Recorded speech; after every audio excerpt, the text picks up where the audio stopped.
from the heart of America in Chicago, Illinois. It's time for Roker Radio with Al Roker Jr. And now, Al Roker Jr.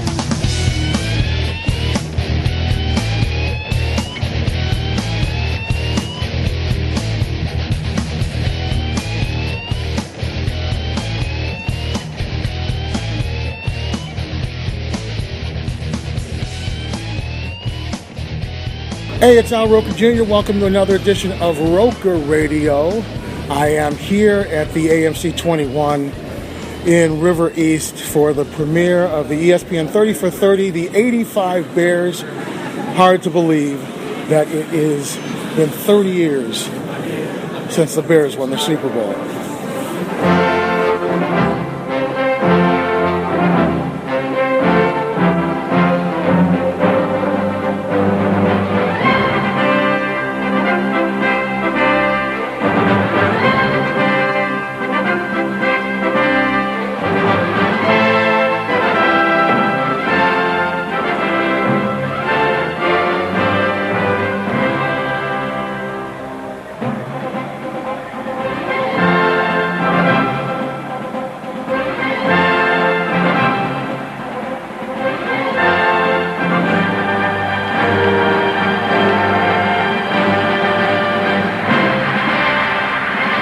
After 2 weeks of inundation, a storm, a flood of promotion and publicity, the curtain is about to pull, and Super Bowl 20 will play to this enthusiastic audience in New Orleans. Nearly 74,000 fans, SRO.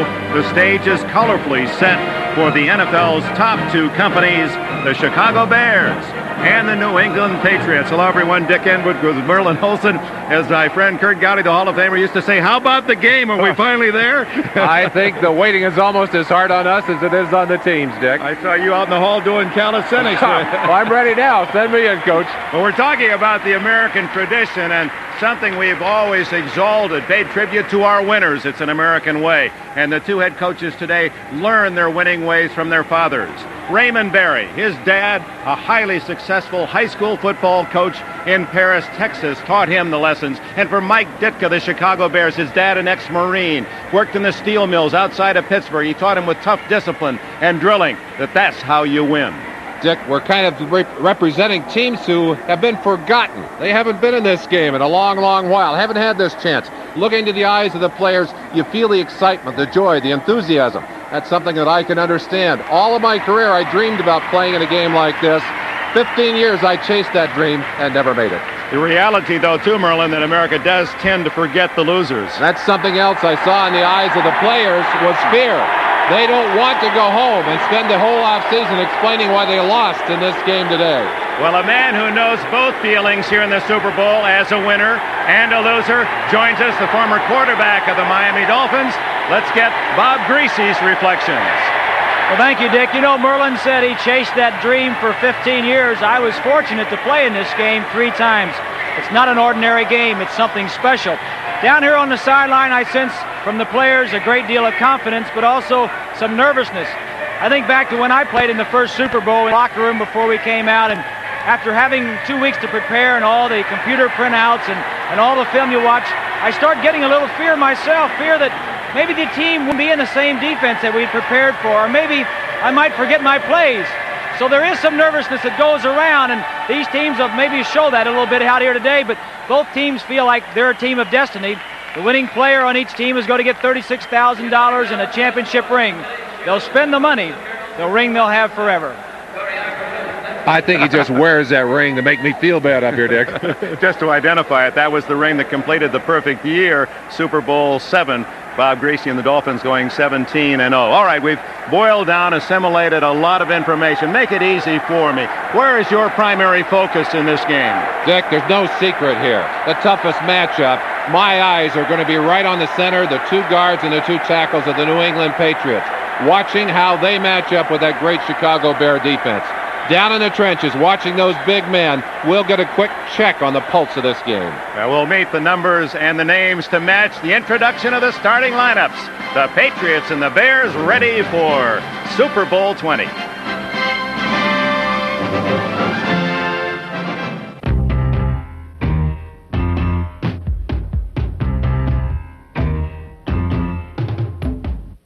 Recent Chicago defenses have been much like the old Hollywood studios with more stars than there are in the heavens. There is Dan Hampton in the fridge, and Wilbur Marshall, and Otis Wilson, and Richard Dent, and Gary Fensick, and of course Mike Singletary. Some of them already are gone or in their final days, but the core of that defense, tackle Steve McMichael, continues to pound ball carriers, now in his 13th Chicago season. Still at the top of his game, the Bears' Old Man River just keeps rolling along. He stormed out of the Lone Star State like a Texas tornado. And now, more than a dozen years later, Chicago's Steve McMichael is still one of the most destructive pass rushers in the NFL. A noted off-the-field hellraiser who includes rattlesnake hunting among his hobbies, McMichael is a gridiron straight arrow on game day. No frills, no finesse. Just brute power and a clear understanding of his role. I think I'm an excellent pass rusher. Not too many guys can block me one-on-one, because I like to hit. McMichael has been hitting, sacking, and disrupting longer than any other defender on the Chicago roster.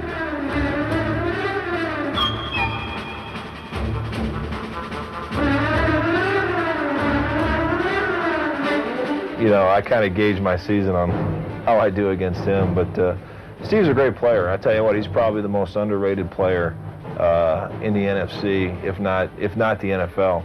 He was so overshadowed by Hampton and Singletary. You know, I don't think he ever got the glory that he deserved. I tell you what, the guy comes and he fights every game. He's always coming after you. He's a hard worker, and I know he works hard in the off season. And I tell you what, anytime I battle him, I look forward to a long day. Talent plays a big role, but experience sort of, rules over talent. And his experience, it's tough. It's tough to beat. He can do things that a young guy, a very young, talented guy couldn't do because he's seen it so many times. You can't fool him. He's a student of the game. It's funny, Steve McMichael's a guy who has like this dual personality. He's nuts off the field, but on the field, he's very, very straight ahead, very meticulous, does not make mistakes, a very disciplined ball player. I think you can't overestimate the importance of somebody just doing their job. There's so many freelancers out there. There's so many defenders who are going for the sack or going for spectacular plays. You need somebody just doing his job. If you're supposed to stay in the middle, clog things up, you need a guy to do that. McMichael, when he gets a sack or disrupts the quarterback, it's almost always from coming straight in. Or maybe it'll be a quick spin move. He's got those little moves like a wrestler that I think are tremendously advantageous against some of the larger offensive linemen. He's a very small guy in this day and age for playing defensive tackle.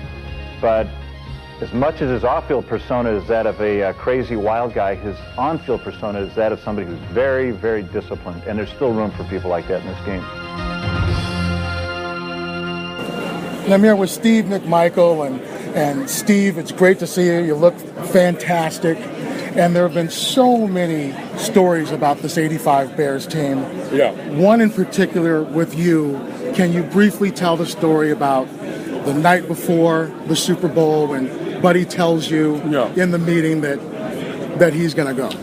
Yeah, well, after the general meeting, before we break up into groups, Dicker gave us a speech, and that kind of fired me up. Then we go into a defensive meeting, and Buddy stands in front of the room with a tear in his eye. Never seen the mean old sergeant, that emotional, and told us, said, no matter what happens tomorrow, you'll always be my heroes. And the rumor was out there that he's going. Philly was going to give him the job whenever whenever they could. Right. That's when I knew he was gone. That's the first big cog, and that was getting sucked out of that team of why we didn't win more Super Bowls, I promise you. Jim McMahon getting hurt every year is another one. Right. There's all, but Buddy going, I mean, come on. What was it about Buddy Ryan that gave all of you guys such an emotional attachment to him? The values that make America great is who he is. Okay. All right? Uncle Sam. All right? He was a sergeant in Korea. And this is when I knew that my personal welfare he was not worried about at all. you know, putting me in harm's way. When I heard he told the story about, I was the sergeant in charge of telling one of the privates to get in the Jeep and ride around the compound to see if they get shot at. Right. See if there's a sniper out there. Right. I knew my personal welfare was not on his agenda. Speaking of personal welfare, a lot about concussions in the NFL right now. CTE. Now, what is this movie portraying that the NFL is the mafia? They're calling this doctor and threatening him and running him off the road? What is this contrived? BS to you? What is this contrived? Yeah. It's how everybody thinks, oh, that's reality TV. It ain't. No, wrestling's fixed, you know. Oh, I know that. All right, thank you. Took me a while to figure that out. There's a lot of people that don't know that. Well, you're absolutely right. Do you think a lot of them are listening right now? And do you think them Kardashians are smart enough to come up with that stuff by themselves? You're exactly right. Come on. You know. I always ask, what is it about that 85 team that resonates? And everybody says, oh, they're characters. There are characters in the NFL now. What do you think about the characters now in the NFL compared to you guys? Because there's no comparison. Yeah. Let me tell you what. The way the Carolina Panthers are partying on the field is the way we partied off the field. That's the mistake they're making. Because, boy, are you putting a bullseye on your chest. Can you imagine if there was Twitter around when you guys were? Yeah. Now, the more you party on the field and you're beating the other team, the more they want to dirty you. I hope they realize. That's why McMahon was hurt all the time. The way we hurt the other team's quarterbacks, getting to hit him in the head legal, he was a marked man, and he was going to get hurt. I'll sit on the stand and testify. I used to stand on the sideline, front and center, and watch his ass get blown up. Now, it's no wonder he got brain damage. Oh, yeah. But I tell him, go down, they're going to dirty you. You know, like Charles Martin. I don't think there's a man alive in the city of Chicago that if they ran into Charles Martin on the street wouldn't kick his ass. You know, that's why we didn't repeat Super Bowl champions. That was the year he did that to him. We had Doug Flutie in the playoffs. It wasn't even on the team at the start of the year, and he got 6 turnovers against the Redskins, and we lose that game when we're 14-2. You know, we won more games from 84 to 88, a 5-year span, than any NFL team ever. It sounds like you're a little pissed off that you only got one. You know what? If we would have had Cam Newton, we would have probably won 4 Super Bowls in a row. Like I told you, we won more regular season games anyway in that span. If we'd have had Superman at quarterback instead of Jim McMahon hurting and a backup in there trying to help us win, we'd have been the team of the 80s. So, you know, you got to go with what you dealt, baby. And so, one Super Bowl's fine with me. When somebody asked me, oh, you only won one, I said, how many did you win? There you go. Final question for you real quick. Saw you at the Horseshoe, saw you open for Eddie Money. Looks like you and Otis and Dan had a lot of fun with that band. Look, that's why I've lost all this weight. I got tired of looking like a beluga whale standing next to Otis. Somebody showed me a picture. I said, where the hell are they? SeaWorld. Steve McMichael, thank you very much. Take care of yourself. He's had a few strokes. He used to be a big time go-getter, and now he can't do what he wants to do. Never complains about hurting, not feeling well. He wants to be remembered the guy he was, not the guy he is now. We knocked out 2 of their quarterbacks, and I think we knocked out 3 quarterbacks, and they were looking at the punter. Yeah, the 55, Otis Wilson. Yes. He turned my new ass. Yes. Oh, Buddy would do anything for his players, anything. I mean, he loves those guys. There ain't no doubt. He's somebody that you meet, and you think he was the toughest, meanest guy that you're ever going to meet in your life. All right, buddy. And these horses are beautiful. He loves you. He doesn't know how to express it. But you know it when he looks at you.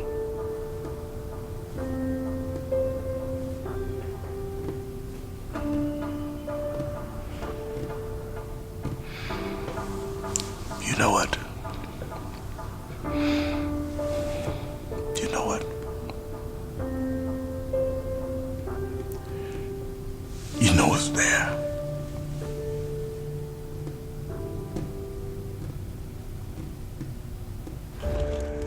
Watch your feet, buddy. Do you have a question or a comment? Send us an email to alrokerjr@prodigy.net. Now, once again, here's Uncle Al.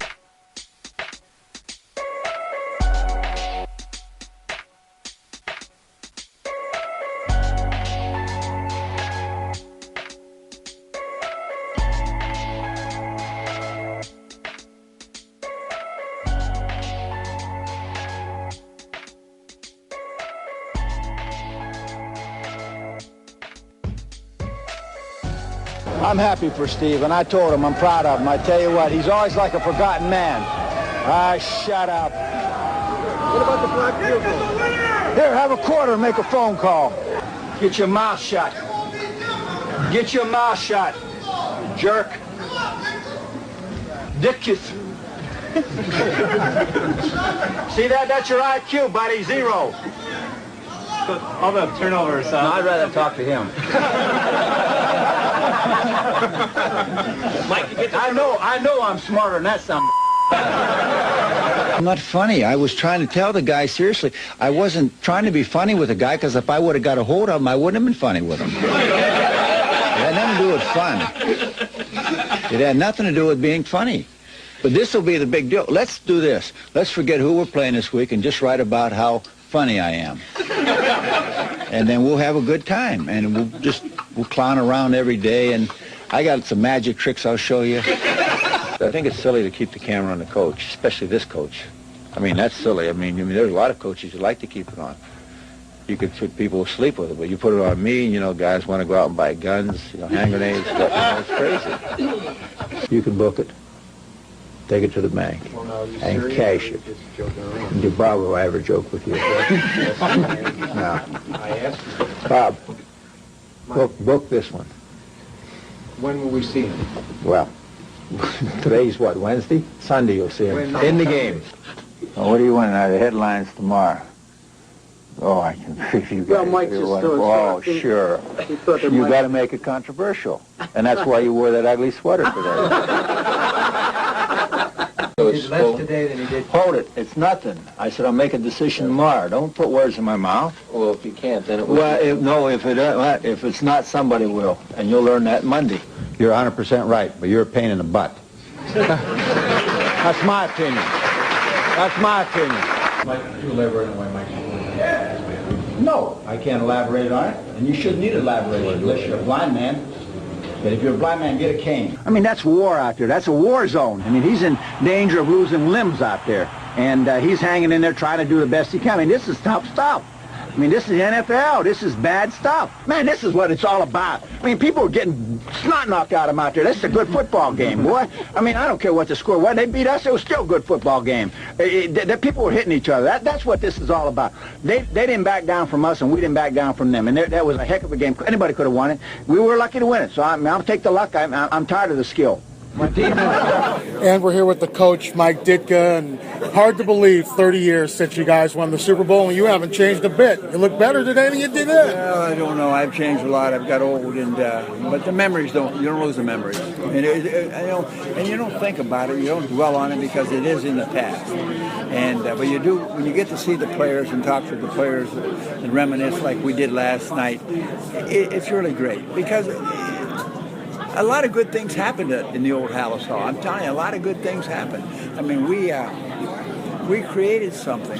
We from the beginning we went in and said, "Here's our vision. Here's what we're going to do," and we did it. And sometimes it worked, sometimes, but it worked, and it was good.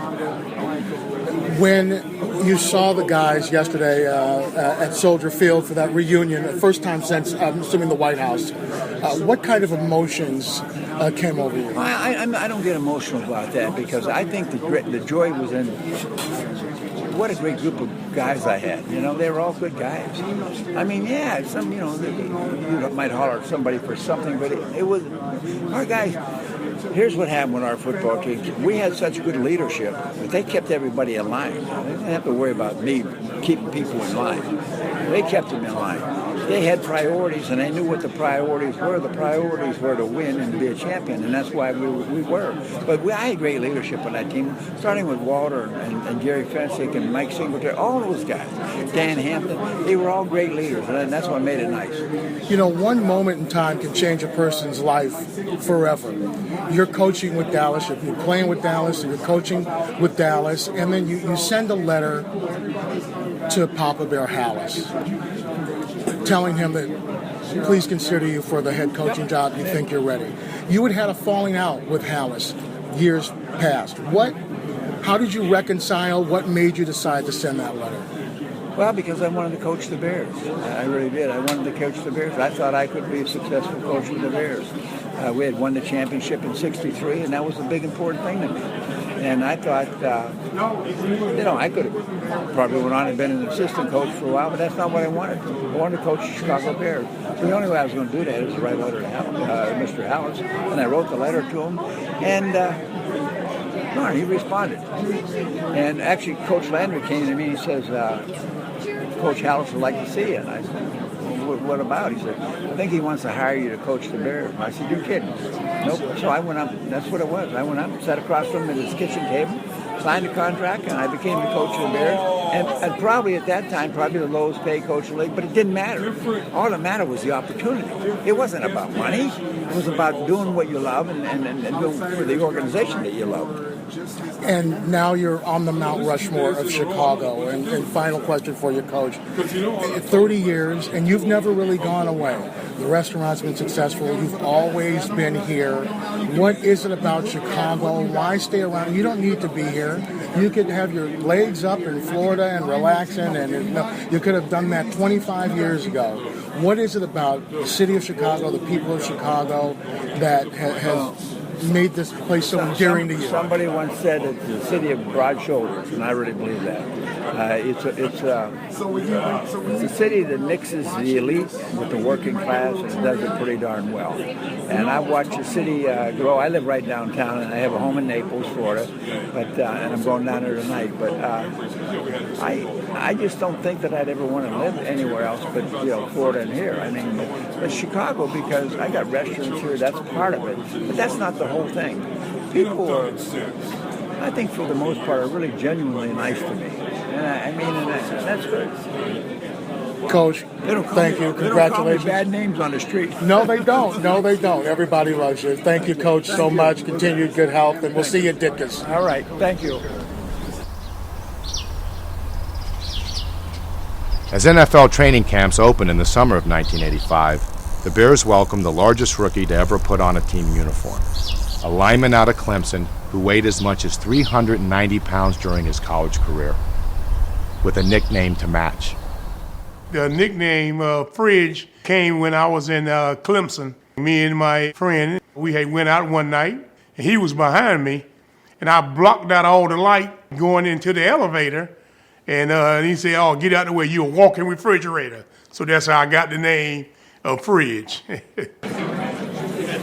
Al Roker Jr.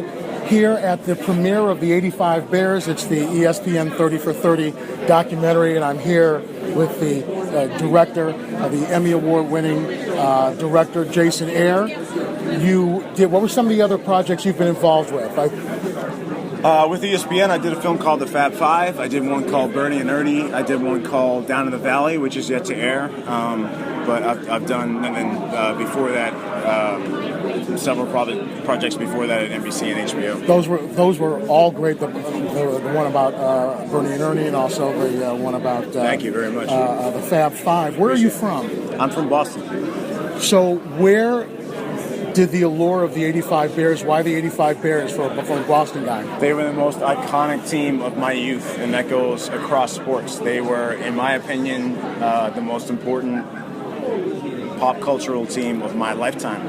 And I vividly remember watching them, hanging their photos on my wall, celebrating them, following them until the Super Bowl in '85. I didn't realize that. How old were you then? I was 9. So I was, and that was right off. I had been Doug Flutie for Halloween the year before, And I thought that you could just throw a Hail Mary whenever you felt like it. Right, So yeah. there were people leaving we had everybody from the neighborhood over for a party, and I was begging people not to leave us. It was just onside kick, throw a Hail Mary, onside kick, throw a Hail Mary. We're right back in this game. That's it. I didn't BC? realize exactly. I didn't realize the dominance of that team at that time. But I do know that vividly remember us fighting to see who could be McMahon, who could be Perry, who could be Singletary out in the playground that year.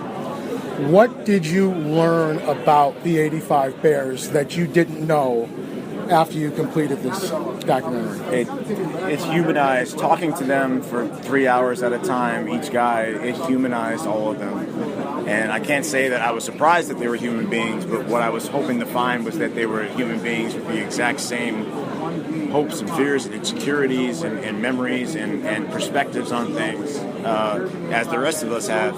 These are not guys who, to me, they were statues. It was like talking to a statue. But then when you start to talk to these guys, the first hour goes by, the second hour goes by, and by the third hour, they're just human beings. They happen to be bigger, they happen to be stronger, they happen to have experiences that none of us could dream about.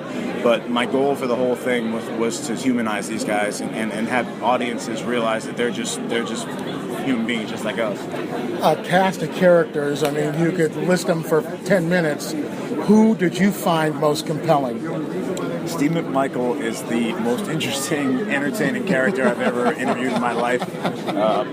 Mike Singletary is among the most thoughtful, intelligent. I can't say enough about him. Just deep people I've ever met in my life. Mike Ditka, his candor, his honesty. His self-effacing humor, and Mike Ditka knows exactly who he is. He gets the joke, and he celebrates it, and he's also a really thoughtful guy. And then, obviously, Buddy Ryan, as you'll see when you see the film. Buddy's a guy that he's not doing too well health-wise, but you can see that glint in his eye. You can see that he is so proud to be a part of this fraternity. Did you have any pushback from anybody? Any pushback from any of the former players or the Bears organization or anything like that? Saying hello. Hey, my man. My man, how are you? So good to see you. Thank so you. Good to see you. Good to see you, Jason. Hi. Come here. I'm trapped. Hi. Good to see you. How surreal is this? My God, me too. So, I mean, we were talking about what I learned about these guys. I mean, what you learn. Come on in real quick, Gary. Number 45, Gary Fenchick. How you doing? We're doing well, thanks. Good. What you learn is that they are thoughtful, intelligent, deep people with perspective on a unique experience that they had, and it's such a privilege to have actually sat down with them and picked their brain about what it was like from their point of view. It was incredible.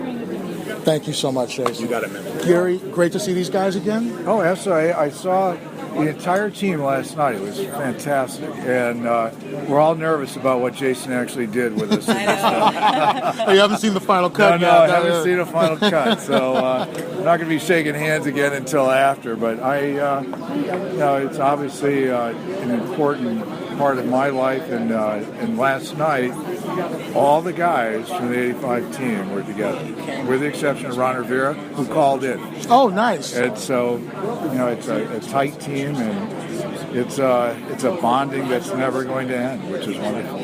You know, when I ask people what was so special about this team, they all say, personalities are personalities, but the personality doesn't mean anything if you don't win.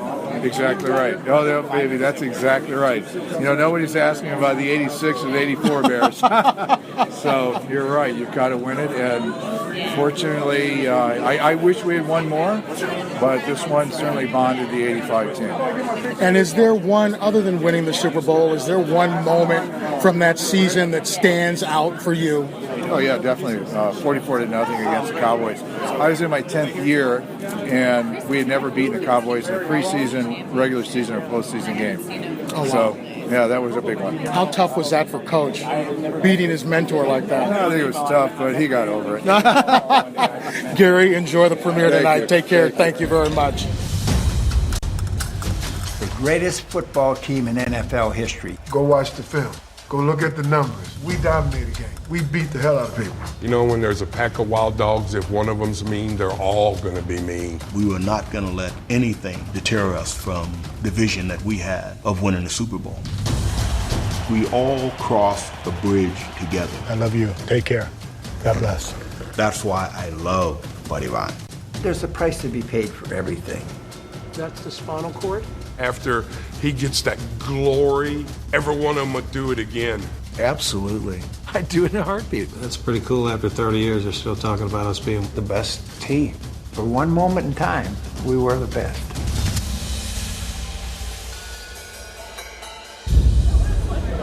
So the 85 Bears still as popular today as they ever were.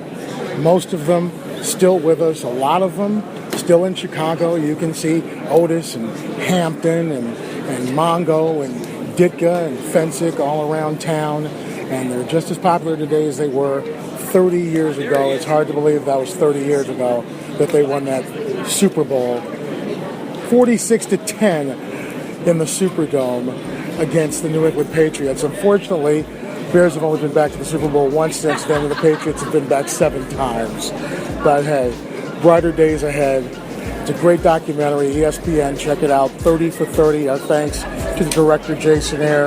Our thanks to Mongo McMichael, Gary Fensick, and the coach, Mike Ditka. This is Al Roker Jr.